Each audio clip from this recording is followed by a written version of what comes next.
चलो सच्ची।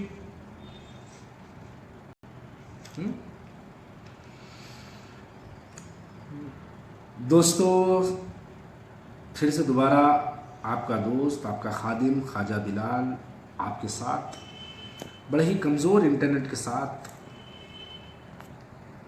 बहुत कोशिशें कर रहा हूँ कि इंटरनेट कुछ ठीक हो जाए, लेकिन अचानक पता नहीं क्या बात। रोज़ तो इंटरनेट बहुत अच्छा रहता है, लेकिन जैसे ही अचानक से मैंने ऐलान किया कि फेसबुक पे लाइव आ रहा हूँ तो इंटरनेट बड़ा सता रहा है।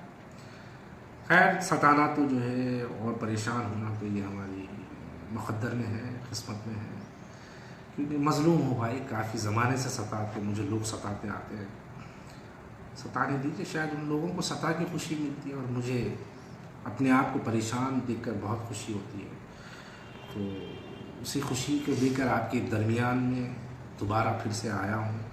पता नहीं इंटरनेट कब तक रहेगा। फिर जाने से पहले बहुत से लोगों की जो है कमेंट्स देख रहा था अभी, तो लोग कह रहे थे कि भाई नवाब साहब चार मीनार के बारे में, मस्जिद के बारे में कुछ कहे, उसके बारे में कुछ कह दे। मैं आप लोगों से पूछना चाहता हूं कि भाई, अगर एक कोई गैर मज़हब का ताल्लुक़ रखने वाला अगर कोई मस्जिद को आने की बात किया, तो आप तमाम लोग उसको वेलकम करना चाहिए, क्योंकि बेचारा अब तो सही रास्ते पे आना चाह रहा भाई। अब जो उसका मकसद है मस्जिद को आने का, तो आप लोग बोलना उसको वेलकम। लेकिन मस्जिद को आने से पहले उसको बारकस ले जाना चाहिए और वहाँ पर जो है हकीम साहब के पास खतना कराना चाहिए। फिर उसके बाद मक्का मस्जिद के पीछे एक इमाम साहब रहते हैं, वहाँ पे ले जाना चाहिए। वहाँ लेके जाके उनको जो है कलमा पढ़ाना चाहिए। उसके बाद बड़ी धूम से लाल लुंगी पिना के, गले में लाल फूल का हार पिना के मस्जिद को लाएंगे। और मस्जिद को आएगा इंशाल्लाह, वो एक दिन तो ज़रूर मस्जिद को आएगा, क्योंकि उसका जो जिस्म है, उसके जिस्म के अंदर जो चीज़ें हैं, यानी आई मीन टू से जो खून है, तो वो जो चीज़ें हैं, वो जो खून है, वो खून इंशाअल्लाह ताला उसको एक ना एक दिन तो मस्जिद को लाएगा। और मैं दुआ करता हूँ कि अल्लाह ताला उसको मस्जिद को जल्द से जल्द ला ले, ताकि जो है उसको देख के कई और लोग भी जो है बेचारे यानी सही रास्ते पे आ जाएं। तो हम लोगों को बुरा नहीं मानना चाहिए कि उन्हें मस्जिद को आता हूँ बोला, भाई मस्जिद को आना बोला तो उसको बोलना ना भाई कि वेलकम बोलना ना भाई, उसको तो अपन वेलकम करना चाहिए।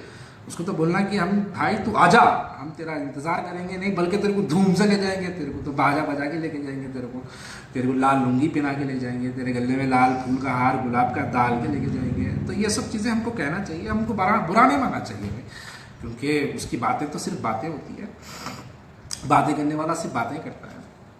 और तो ज़रा थोड़े दोस्तों के कमेंट्स देखते हैं। दोस्तों की नाराज़गी है कि कमेंट्स पे जवाब नहीं मिलता है।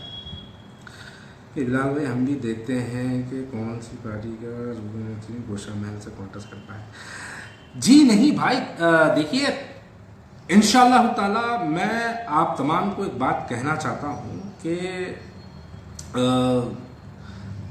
कांग्रेस पार्टी इस मर्तबा गोशा महल से इंशाअल्लाह ताला इस फिरका परस्त को हम इसकी इतनी बुरी शिकस्त जिंदगी में वो जो है सामना करेगा कि उसकी छोड़िएगा, उसकी जहनियत रखने वाले लोग भी इंशाअल्लाह ताला कभी यहाँ से ऐसे यानी किसी भी तेलंगाना के किसी भी जो है एक कॉन्स्टिट्यूंसी से कामयाब ना हो। इसकी हम ये पूरी कांग्रेस पार्टी पूरी कोशिश करेगी। और मुझे उम्मीद है कि इंशाअल्लाह ताला ये जो वक्त आने वाला जो वक्त है, वो वक्त के अंदर हम बताएंगे उसको कि किस किस्म से जो है इलेक्शन लड़ा जाता है, किस किस्म से जो है उसको शिकस्त देनी है। इंशाअल्लाह ताला हम बताएंगे उसको। और अब की बार किसी के मंसूबों में हम नहीं आएंगे। कोई अगर ये कोशिशें करता है कि वो जीत जाए, कोई कोशिशें करता है कि वो यानी कुछ सियासी जमातें चाहती है कि वो जिंदा रहे, ताकि वो बोलता रहे, ताकि वो इसके बयानात मुसलमानों के दरमियान में फिराते रहे हर चीज़ के ऊपर। कुछ लोग हैं जो उसको जिंदा रखना चाहते हैं सियासी तौर पर, लेकिन मैं बाहैसियत vice chairman minority Congress party में आपको इस बात को कहना चाहता हूं कि अगर आप तमाम लोगों के साथ, अगर आप तमाम लोगों की मोहब्बतें मिलेंगे, तो उसको और उसकी जहनियत रखने वाले और उसको ताकत देने वाले लोगों को जो है इंशाअल्लाह ताला कांग्रेस पार्टी गोशा महल से नाकाम करके फेंकेगी वहाँ से इंशाअल्लाह ताला। और आप तमाम की अगर मोहब्बतें मिलते रहेगी तो आने वाला वक्त कांग्रेस पार्टी के लिए तेलंगाना के अंदर इंशाअल्लाह ताला, क्योंकि अगर आज मैं तेलंगाना को देखता हूँ तो मुझे केसीआर में और नरेंद्र मोदी में कोई फ़र्क नज़र नहीं आता, क्योंकि मोदी भी सिर्फ बातों में सियासत करता है और ये हमारे जो आज के जो हैदराबाद के जो तेलंगाना के जो चीफ मिनिस्टर है ये भी जो है सिर्फ बेचारे बातों पे ही मुवस्सर है। हैदराबाद के मुसलमानों के बादशाह की तारीफ करना ये मुसलमानों की तरक्की नहीं है। मुसलमानों के लिए अगर कोई पुख्ता काम आप बताइए कि अगर क्या रिजर्वेशंस की बुनियाद पर मुसलमानों के लिए कोई काम किया गया है? आज तक रिजर्वेशंस की बुनियाद पर मुसलमानों के लिए कोई काम नहीं किया गया है।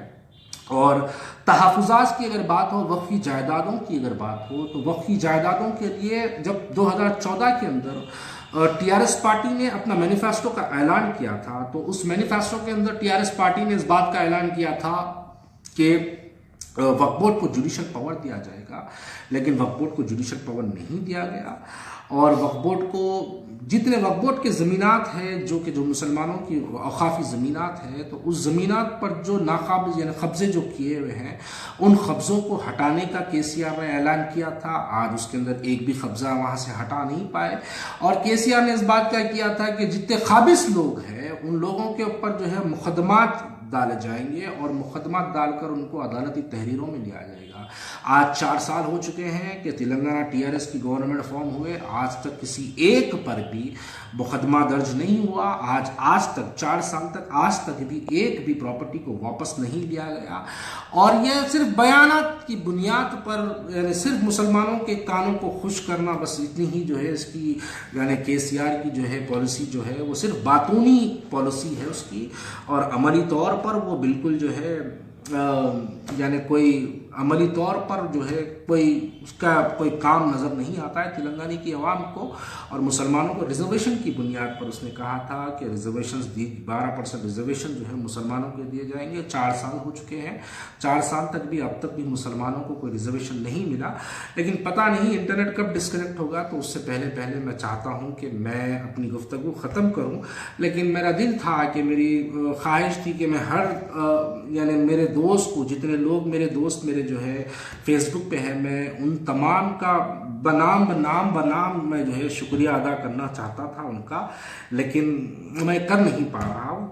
उसके लिए मैं आप तमाम का बहुत बेहद ममनून और मशकूर हूँ, शुक्रगुजार हूँ कि आप लोगों की मोहब्बतों ने आज मुझे इस मुकाम पर रखा, वरना ये नामुमकिन था कि मैं आज इस मुकाम पर आपकी बिना मोहब्बतों के, आपकी दुआओं के मैं जो है यहाँ तक नहीं आ सकता था।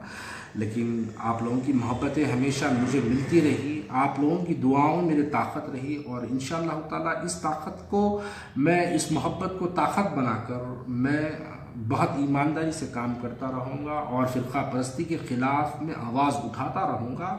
और मैं मेरी आखिरी सांस तक मैं हक़ को बयां करता रहूँगा। भले ही मेरी हक़ की बयानी के लिए, अगर मेरी हक़ बयानी के लिए अगर कोई मुखालिफत करता है तो उसकी मुखालिफत मुझे मंजूर।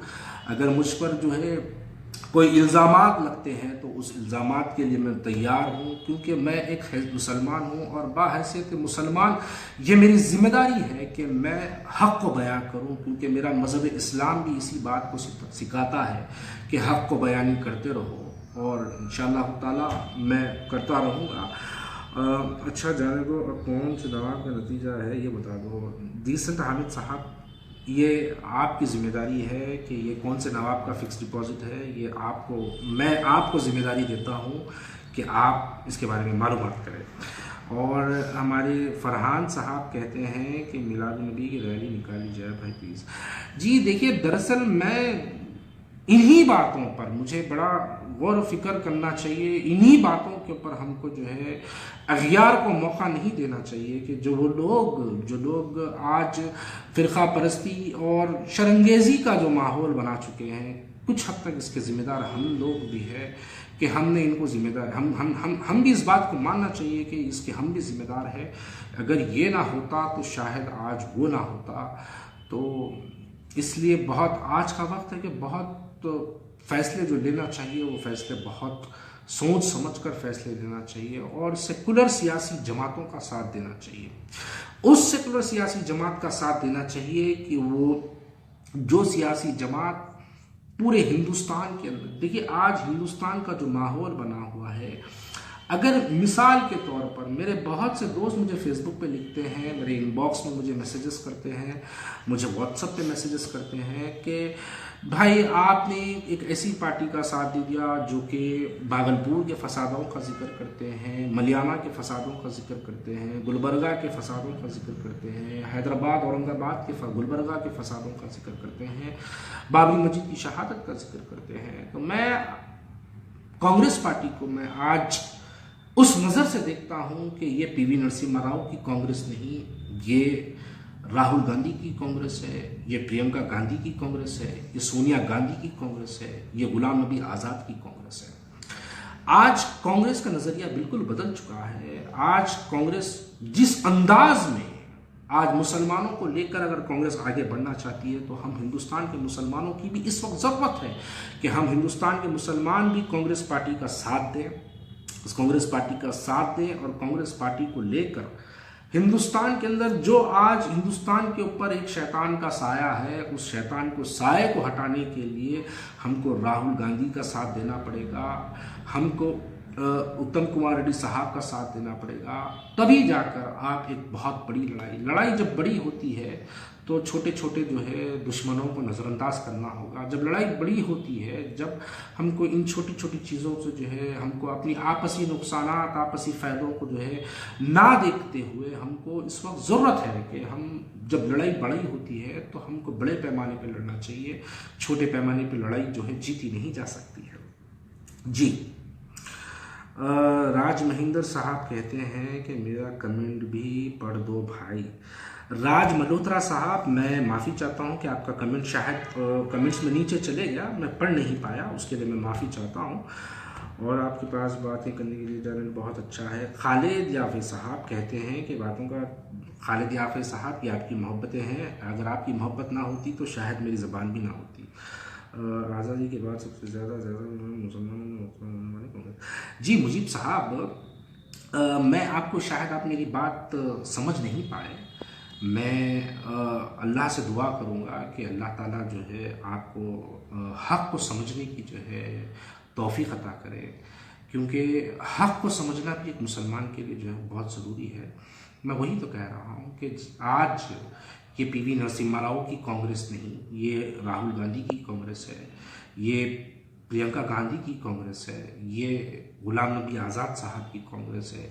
ये कांग्रेस एक सेकुलर जहन रखने वाली कांग्रेस है। ये वैसे ही है जैसे कि आज अटल बिहारी की वाजपेयी ना रही, ये वैसे ही है जैसे आज कासिम रजवी की मजलिस इत्तेहाद मुस्लिमीन नहीं रही, ये वैसे ही है जैसे जो है आज ये सुल्तान सलाहुद्दीन अवैसी साहब की मजलिस ना रही। तो इस बात से भी आप इत्तेफाक कर लीजिए कि ये आज वही एक कांग्रेस है जो कि पीवी नरसिम्हा राव की नहीं रही। भाई अब रैली निकाल लीजिए बहुत। जी फरहान साहब, इंशाअल्लाह ताला कुछ प्लान करते हैं और इत्तला करते हैं फेसबुक के ज़रिए। जी